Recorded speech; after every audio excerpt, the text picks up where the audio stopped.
Eating healthy foods will help you to boost your immune system, but what if it's the foods themselves making you sick?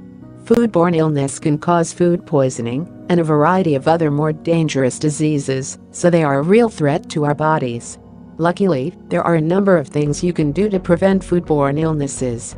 Following safety tips when handling, preparing, and storing food is very important.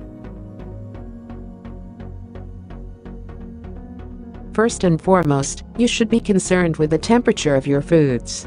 When cooking meat, make sure to use a thermometer in order to make sure that your meat is reaching to proper temperatures inside.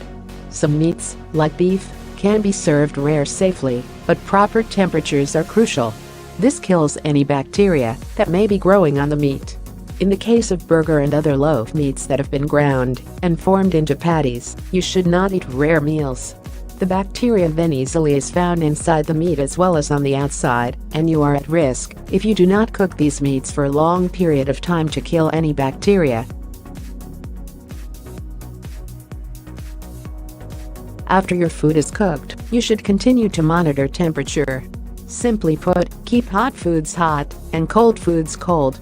Hot foods should be kept at temperatures above 140 degrees Fahrenheit, while cold foods should be kept at temperatures below 40 degrees Fahrenheit. The range between that is where bacteria can grow.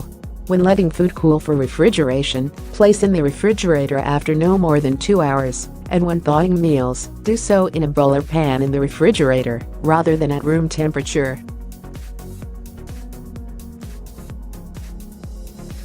Cross-contamination is a huge culprit when you are concerned with preventing illness in your food. Cross-contamination is basically the moving of bacteria from one dish to another. This happens when you use dirty cutting boards, don't wash your dishes properly, and use the same utensil for all of your foods. If you use, for example, a knife to cut raw chicken, and then use that same knife to cut your food after it has been cooked, some of the bacteria from the raw chicken has probably remained on the knife, which can make you very ill. Make sure that you are using a clean workspace and clean tools whenever you cook. Along with using a clean environment, you should make sure that you are washing your hands regularly. Every time you touch raw foods, you should use disinfecting hand soap and hot water to make sure that no bacteria remains on your hands. Making sure that your food is safe is one of the most important parts of healthy eating, so don't overlook this step the next time you prepare a meal.